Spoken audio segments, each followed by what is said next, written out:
গাজরের গোপন রেসিপি আজকে তোমাদের সাথে আমি ফাঁস করে দিলাম। এই রেসিপিটা এত হেলদি আর এত বেশি মজা। আলহামদুলিল্লাহ, যদি তোমরা এই রেসিপিটা প্রথম দেখে থাকো, প্লিজ সবাই বেশি করে লাইক করে দিবে এবং শেয়ার করে দিবে। এত বেশি মজা এই রেসিপি, যে একবার খাবে সে কখনই ভুলবে না, বারবার তোমার প্রশংসা করতেই থাকবে।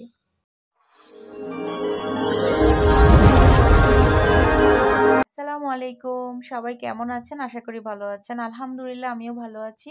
আজকে আবারও চলে আসলাম তোমাদের সাথে খুব আনকমন একটা রেসিপি শেয়ার করার জন্য। অবশ্যই ভিডিও জুড়ে সাথে থাকবে, নতুন কিছু শিখতে পারবে। যদি ভালো লেগে থাকে প্লিজ সবাই লাইক কমেন্ট শেয়ার করে দেওয়ার অনুরোধ থাকবে। আজকে আমি তোমাদের সাথে গাজরের চপ করে দেখাবো। এটা এত বেশি মজা এই গাজর প্রায়, আর এত বেশি হেলদি, মানে ছোট থেকে বড় এটা সবাই খুব বেশি পছন্দ করে। তোমরা যদি রেসিপিটা প্রথম দেখে থাকো অবশ্যই কিন্তু তোমরা পুরোটা ভিডিও জুড়ে সাথে থাকতে হবে। কারণ আমরা অনেক সময় গাজর বাসায় আনার পরে সেটা না খেয়ে নষ্ট হয়ে ফেলে দেই। তখন যদি আমরা না ফেলে দিয়ে এভাবে একটা হেলদি স্ন্যাক্স রেসিপি তৈরি করতে পারি, তাহলে তো আর কোনো কথাই থাকে না। আর এটা তুমি যাকে একবার খাওয়াবে সে কিন্তু তোমার প্রশংসা বারবার করতেই থাকবে, এমনকি সে বাসায় নিজে এটা ট্রাই করার চেষ্টা করবে। তো আমি একটা গাজর ধুয়ে পরিষ্কার করে নিয়েছি। এখন এই গাজর ছিলে নিয়েছিলাম। এখন এই গাজরটাকে আমি আমার নাস্তার সাইজ অনুযায়ী কেটে নিচ্ছি। তো আমি কিভাবে কাটতেছি একটু খেয়াল করো। আমি কিন্তু ছুরি দিয়ে কাজটা করতেছি, আর এই ধরনের কাটাকাটি ছুরি দিয়ে করলে আমার কাছে অনেক বেশি সুবিধা মনে হয়, তাই আমি ছুরি দিয়ে করি। তো এই কাজটা কিন্তু একটু সতর্কতার সাথে করতে হবে, হাত যেন না কাটে। যেহেতু গাজরটা শক্ত, একটু সাবধানতার সাথে কাজটা করতে হবে। তো আমি কিভাবে নাস্তার শেপগুলো দিচ্ছি দেখো। তোমরা এটা সকালে কিংবা বিকেলে পরিবারের সবাই মিলে এই নাস্তাটা তৈরি করে খেতে পারো। কথা দিচ্ছি এটা এত মজা, মানে তুমি কি বলবো, এটা অনেক লোভনীয়, অনেক মজা। আমি কালকে তৈরি করেছিলাম, যাদেরকে যাদেরকে খাওয়াইছিলাম তারাও তো বলতেছে জীবনের ফার্স্ট এরকম নাস্তা খেলাম, এটা কি দিয়ে বানিয়েছো? তা আমি বললাম যে ভিতরে একটু ভালো করে খেয়াল করলে বোঝা যাবে এটা কি দিয়ে তৈরি করেছি। এটা তৈরি করার পর বোঝাই যাবে না যে এটা গাজর দিয়ে তৈরি করা হয়েছে। জাস্ট অসাধারণ একটা নাস্তা। তো এখন দেখো আমি এভাবে কিভাবে কেটে নিচ্ছি দেখো। তো এটার ভিতরে যেন মশলাপাতি ঢুকে সেজন্য আমি এটাকে সুন্দর করে এভাবে করে স্লাইস করে কেটে নিচ্ছি। তোমরা একটু খেয়াল করে দেখো, তাহলে তোমরাও কাজটা করতে পারবে খুব সহজে। আর অবশ্যই যদি বাসায় গাজর থাকে তাহলে অবশ্যই নাস্তা রেসিপিটা করো। আর বাচ্চারা কিন্তু মিষ্টি ফল, মিষ্টি ফ্রুটস বেশি খেতে পছন্দ করে, এটা আমরা সবাই জানি।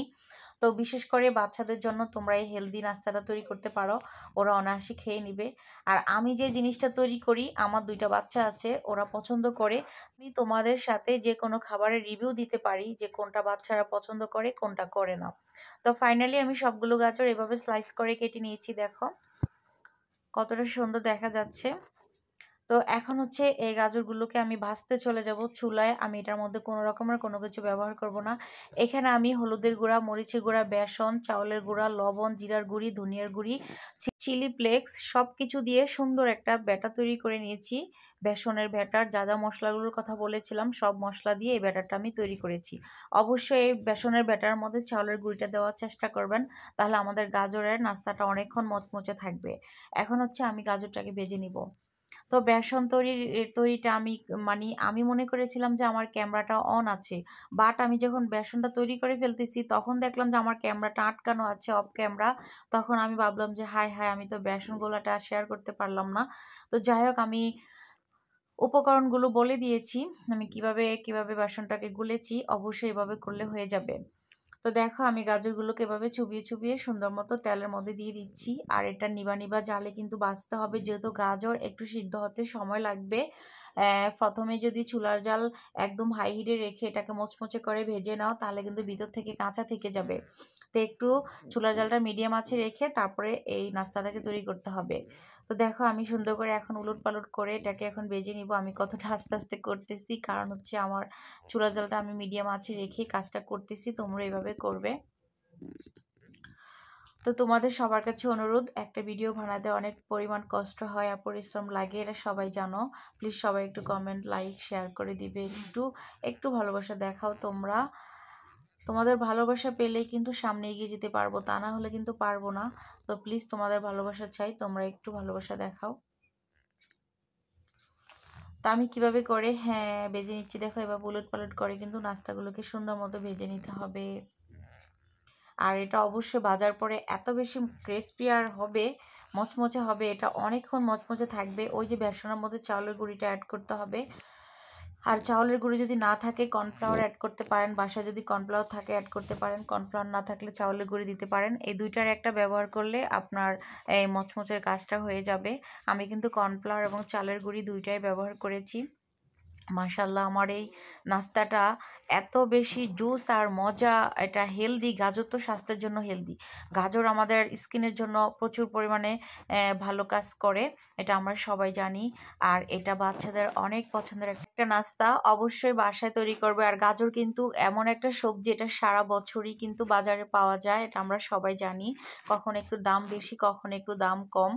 তো এই গাজর দিয়ে কিন্তু আমরা সব ধরনের সবজি তৈরি করতে পারি, নাস্তা তৈরি করতে পারি। এই গাজরের হালুয়া তৈরি হয় হোটেলে একদম কড়া দামে। তো ফাইনালি দেখো আমার গাজরের নাস্তাটা হয়ে গেছে। এখন হচ্ছে খাওয়ার পালা। তো সাথে যদি জাল জাল একটা সস থাকে তাহলে তার কোনো কথা নাই। এই ধরনের ভাজাবুড়ির ক্ষেত্রে যদি সস থাকে তাহলে কিন্তু দারুণ জমে যায়। তো আমি একটা খেয়ে তোমাদেরকে দেখাচ্ছি। দেখো মাশাল্লাহ, ভিতরটা কতটা সুন্দর হয়েছে আর উপরটা কেমন দেখা যাচ্ছে দেখো। তো তোমরা আর দেরি না করে অবশ্যই বাসায় তৈরি করতে পারো, খেয়ে আমাকে রিভিউ দিতে পারো এবং আমাকে কমেন্টস করে জানাতে পারো কেমন হয়েছে। আর তোমাদের বাচ্চারা পছন্দ করেছে কিনা সেটাও আমাকে জানাবে। তো দেখো আমি ভিতরটা কেমন হয়েছে অবশ্যই দেখো। তো বন্ধুরা, আজকের মতো বিদায় নিয়ে নিব। সবাই ভালো থাকবে, সুস্থ থাকবে, আমার জন্য দোয়া করবে। আসসালামু আলাইকুম, আল্লাহ হাফেজ।